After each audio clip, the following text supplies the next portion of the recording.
Bien, notre prochain intervenant est Boris Duflot, directeur de l'économie à l'Institut de l'élevage. Alors, j'avais certes entendu parler de cet institut, mais n'avais aucune idée précise de ses activités. Je suis donc allé sur Internet et j'ai appris que la devise de votre institut, cher ami, c'est Construisons ensemble les avenirs de l'élevage. Vaste programme qui correspond tout à fait aux différents thèmes de réflexion de notre séance académique d'aujourd'hui. Et donc toute la difficulté d'avoir à construire sur des sables mouvants, avec des vents parfois contraires, des élevages rentables, compétitifs, mais également respectueux du bien-être animal et des écosystèmes.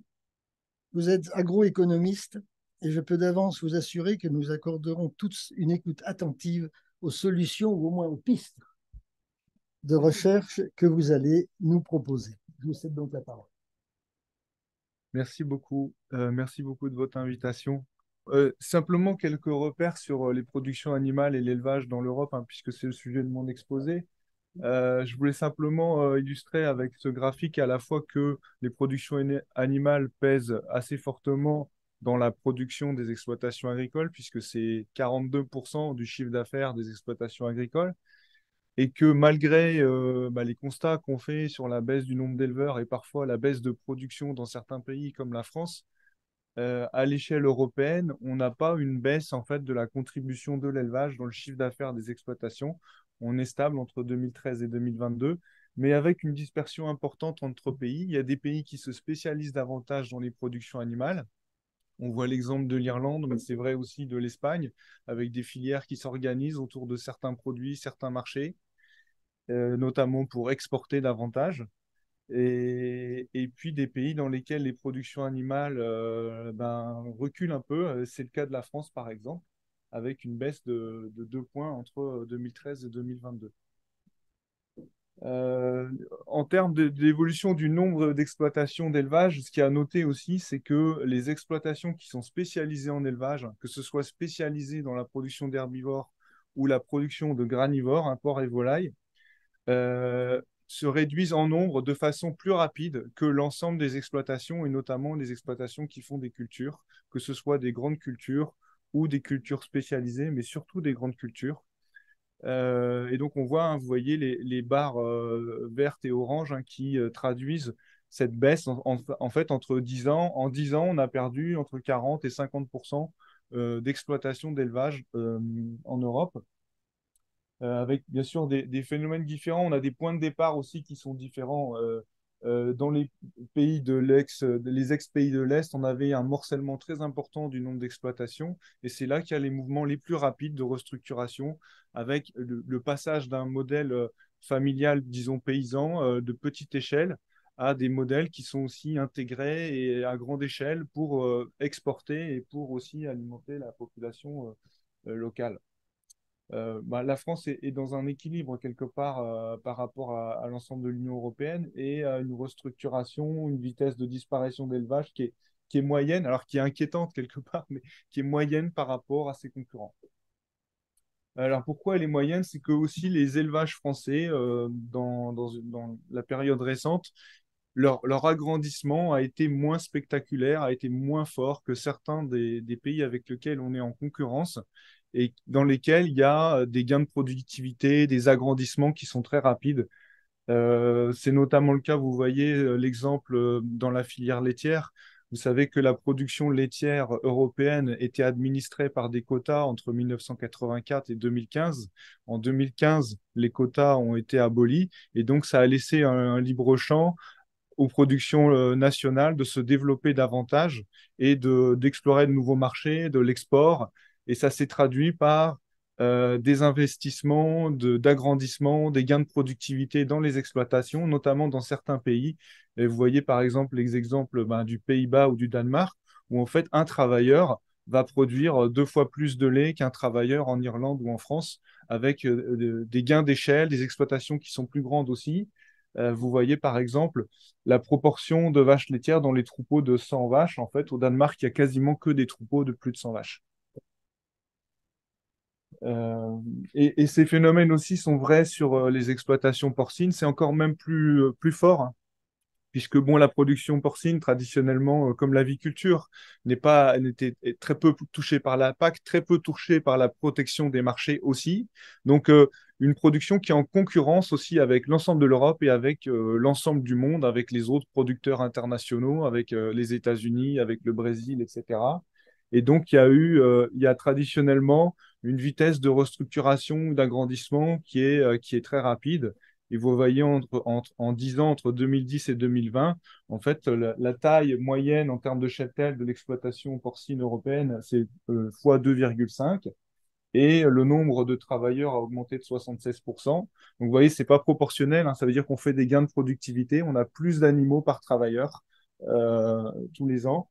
Donc, on est dans une situation où on est en concurrence, en compétition avec les autres bassins de production et on cherche à minimiser les coûts de production et à être compétitif. Alors, tout ce phénomène, et je pense que ça va être illustré de façon un peu plus précise par Jean-Louis Perrault et Benoît Dedieu sur les questions territoriales, mais simplement, cette concurrence, elle a pour conséquence de faciliter la concentration géographique des productions animales. On a des bassins de production en Europe qui sont très concentrés, et à contrario, on a aussi des zones où il y a très peu d'élevage. Donc les deux mouvements vont ensemble. On vide, des régions se vident d'élevage et des régions se concentrent très fortement. Bon, ce qui peut avoir des problèmes sur le plan environnemental, mais qui s'explique en fait par tout un ensemble de gains liés à la colocalisation des productions. Les industries de transformation et d'approvisionnement, eh bien, elles ont tout intérêt à être à proximité d'élevage et réciproquement. Ça leur permet de faire des économies d'échelle. Un grand abattoir, une grande laiterie a besoin d'être en connexion avec un vivier d'exploitation d'élevage à proximité. Et réciproquement, les élevages, pour se développer, ont besoin des services d'approvisionnement, des services de conseil, d'avoir accès à des marchés, des développements de réseaux de communication. Et enfin, les politiques locales aussi tiennent compte de l'importance de l'élevage dans leur territoire et peuvent allouer des mesures, des fonds, des moyens qui sont davantage orienté vers ces filières, là où l'élevage est déjà implanté. Donc tout ceci favorise la concentration. On parlait de concurrence internationale. En fait, le marché, il est très dynamique. Aujourd'hui, les marchés sont relativement ouverts entre les pays européens. Bah, par exemple, la France importe 30% ou 25% de sa production de viande bovine, aussi 25% de ses besoins en porc. Et le commerce, il est surtout intensif avec les pays voisins de l'Europe. Alors, vous voyez, ces flux, c'est sur la viande bovine. Il s'explique à la fois par des différences de compétitivité, hein, de coûts de production, de prix de marché sur certains produits. Ce commerce, il est pas fait, il est fait un peu d'animaux vivants, mais il est fait beaucoup, en fait, de pièces, de morceaux, de découpes qui sont différentes, ce qui fait aussi, qui permet d'équilibrer l'offre et la demande. Par exemple, les Français, on mange beaucoup plus de viande bovine de femelle et d'arrière, c'est-à-dire les pièces à griller. Donc, on exporte les avants et on exporte les mâles. L'Allemagne fait l'inverse. Voilà. Tout ça équilibre un peu le bilan de consommation, mais aussi on est sur des marchés qui sont très volatiles et sont très concurrents sur les prix. Du jour au lendemain, les flux peuvent changer en fonction de l'évolution de la consommation, de l'évolution de l'offre et des prix relatifs dans les différents pays. Donc, si on regarde sur le long terme, et je vais prendre quelques exemples, hein, par exemple la production laitière, en raison de cette concurrence et des gains de productivité qu'on a vus dans les élevages sont un peu moins forts en France que dans d'autres pays, mais c'est aussi vrai à l'échelle de l'ensemble de la filière. C'est-à-dire que pour être compétitif sur un marché, c'est pas seulement l'élevage, mais c'est aussi la compétitivité de l'industrie et les investissements qui sont faits dans les industries. La résultante de ça, c'est que à la fois, notre consommation de produits laitiers en France a tendance à bien se maintenir, mais elle repose de plus en plus sur les importations de produits en provenance d'autres pays européens notamment. Et en fait, les circuits commerciaux et les types de produits qui sont importés, c'est pas les produits et les fromages que vous allez trouver dans les supermarchés ou chez le fromager du coin. Ce sont des produits ingrédients qui sont incorporés dans des préparations, dans des plats préparés et qui correspondent aussi, enfin, qui sont les marchés en développement, hein, puisqu'il y a de plus en plus d'alimentation qui est constitué d'ingrédients préparés et aussi dans des circuits de restauration hors domicile, alors qu'on peut illustrer aussi sur la viande bovine. En fait, sur la restauration hors domicile, ça représente entre 27 et 30% de la consommation de viande bovine en France aujourd'hui, et cette proportion a tendance à augmenter de plus en plus. Dans ces circuits, en fait, le consommateur est moins informé et moins regardant, et aussi le distributeur a tendance à moins informer sur l'origine des produits, sur ses qualités, sur son mode de production. Et donc, on peut avoir avec l'évolution des circuits et des types de produits, une déconnexion croissante entre l'acte de manger et l'acte de produire. Si on regarde les choses dans leur ensemble, hein, au niveau national, en fait, donc pour aussi, voilà, ces phénomènes en fait de produits élaborés, de circuits de distribution qui changent, ils se traduisent pas franchement par une baisse de la consommation de produits animaux par habitant. Et malgré l'essor du végétarisme, euh, en fait, la consommation individuelle, elle a tendance à se réduire effectivement, mais de façon très lente. Et ce qu'on observe surtout, c'est qu'il y a une substitution entre produits. Il y a plus de volailles dans les assiettes des Français. Il y a moins de viande bovine. Il y a aussi un peu moins de viande de porc et de charcuterie et de viande ovine. Les produits laitiers ont tendance à bien se maintenir aussi à un niveau supérieur à 300 litres équivalents par habitant. Mais comme je vous le disais, bon là, c'est une autre illustration, c'est que la consommation se développe en volaille, par contre la production ne suit pas. Le solde commercial, par exemple, sur les produits de l'aviculture est très déficitaire. Vous entendez peut-être parler en ce moment d'importations importantes qui viennent d'Ukraine, mais il y a aussi d'autres pays européens, notamment la Pologne, qui ont développé des filières destinées à l'exportation et nous sommes quelque part dépendant maintenant de ces importations et ça fait beaucoup de tort aussi au développement des filières sur le pays. Alors une figure un peu compliquée, c'est aussi pour illustrer le fait que les élevages ne sont pas seuls. En fait, il y a un système agroalimentaire. L'évolution de l'élevage va dépendre aussi, dans une certaine mesure, de la capacité du système agroalimentaire à les faire évoluer, à les accompagner et à travailler ensemble. Parce que les éleveurs à la fois sont organisés, ils peuvent être organisés en coopérative ou en organisation de producteurs, et ils sont dans des échanges commerciaux, dans des négociations avec des transformateurs, des collecteurs et des distributeurs. Alors ça, c'est un peu le système dominant, le système majoritaire. Après, il y a aussi des circuits de proximité, des filières locales, des circuits courts, mais qui aujourd'hui représentent des volumes qui sont bien inférieurs aux filières longues dans lesquelles la plupart des éleveurs et la plupart des volumes transitent, avec des questions autour de la valorisation des produits et autour du type de relation, en fait.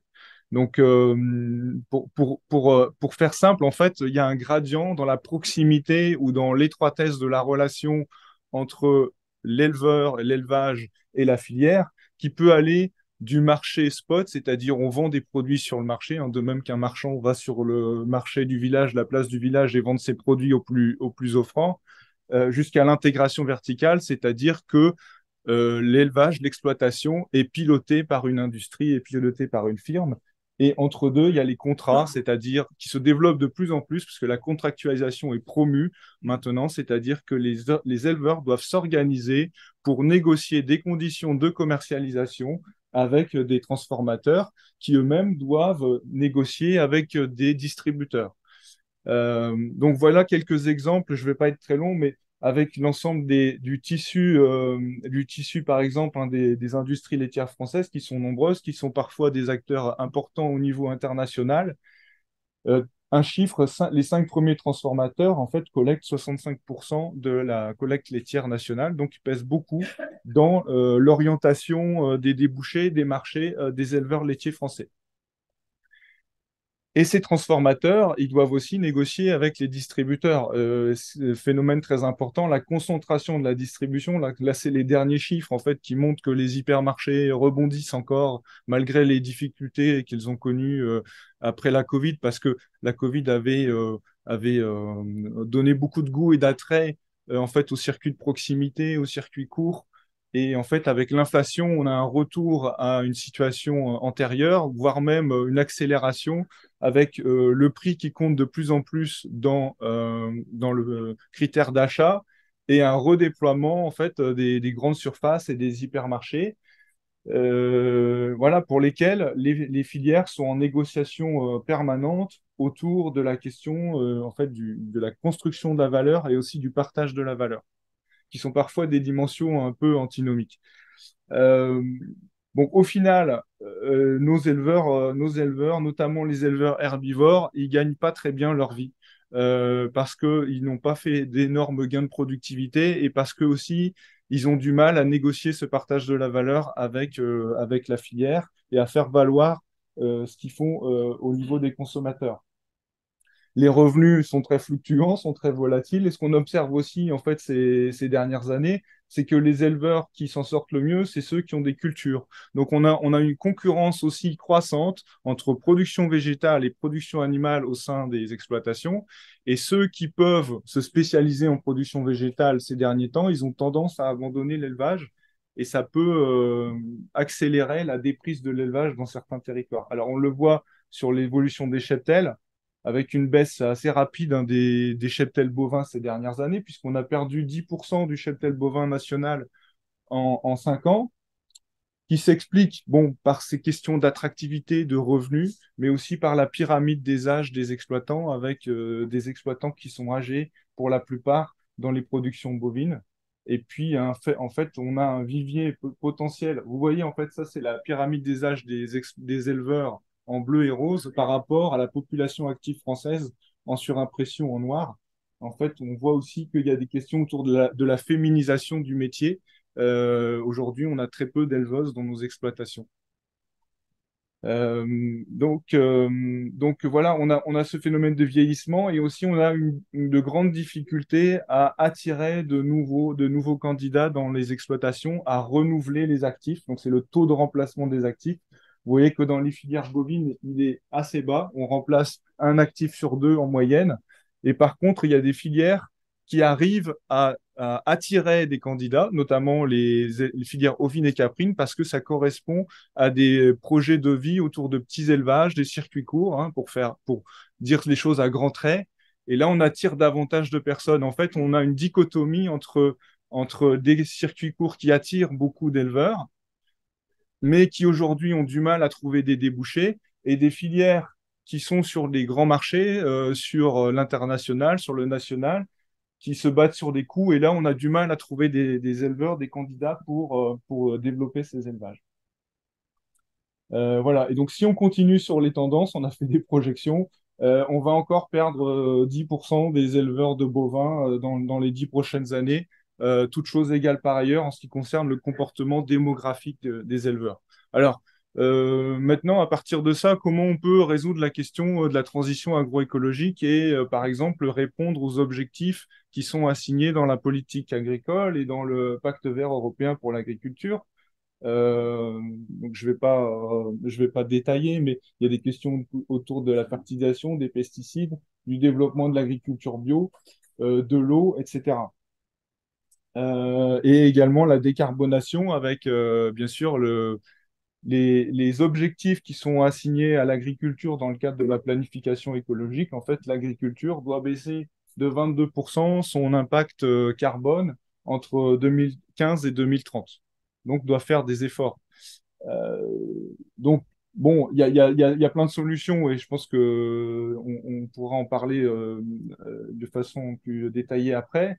Mais au niveau des élevages laitiers, par exemple, on identifie des leviers pour réduire les émissions de protoxyde d'azote, de méthane, hein, qui est des composants émis lors de la rumination et qui fait beaucoup parler de lui, mais aussi les consommations d'énergie, produire de l'énergie et aussi séquestrer du carbone dans les sols avec, grâce aux prairies, grâce au pâturage, qui sont un des atouts de l'élevage d'herbivores.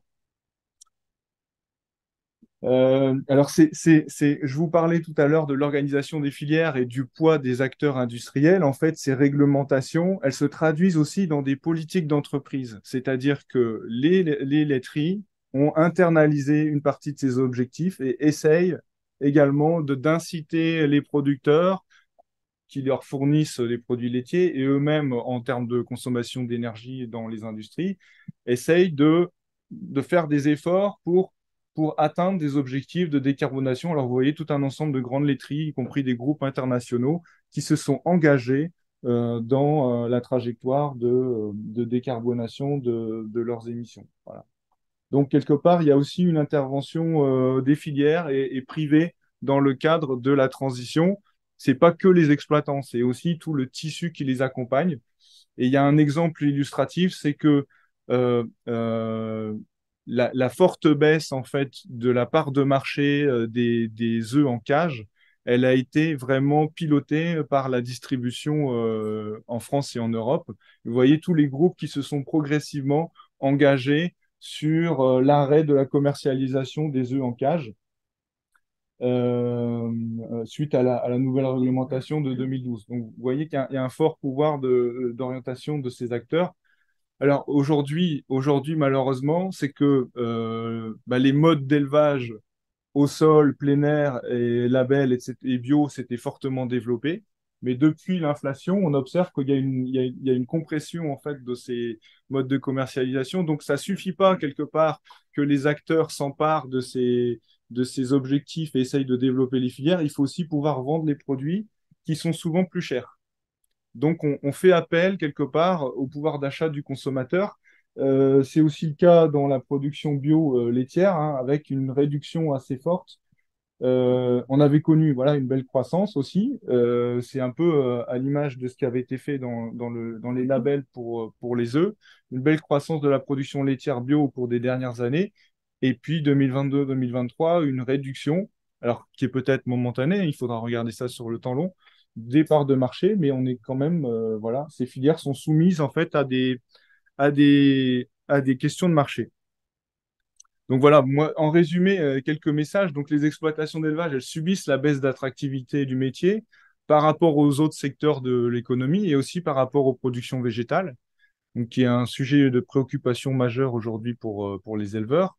La plupart des exploitations, j'ai pas parlé beaucoup des circuits courts, des circuits de proximité, vous avez vu, mais la plupart des exploitations sont enchâssées dans des filières longues, donc qui entretiennent, voilà, ça entretient la concentration territoriale.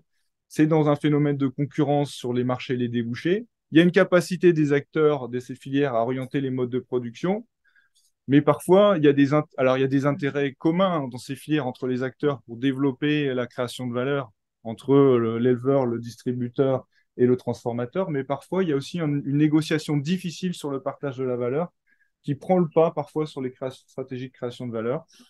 On a des freins à l'extension des démarches de production vertueuses sur le plan environnemental si elles sont uniquement rémunérées par le marché. En fait, le marché, ça ne suffit pas parce qu'on ne peut pas faire reposer uniquement sur la capacité des consommateurs à payer plus cher. Donc, le rôle des politiques publiques, à la fois agricoles, commerciales, j'ai pas beaucoup parlé de concurrence avec les pays tiers, mais effectivement, ça se pose aussi en termes de politique commerciale, d'accords de libre-échange, de conditions de concurrence, pour inciter à l'adoption de pratiques vertueuses. Et également, voilà, les circuits, les systèmes plus extensifs, diversifiés en circuits courts ou de petite dimension, ils ont une fonction nourricière, ils ont une fonction économique, mais ils ont aussi des autres fonctions qui, pour l'instant, ne sont pas totalement rémunérées à leur juste valeur. Voilà pour cette synthèse. Merci.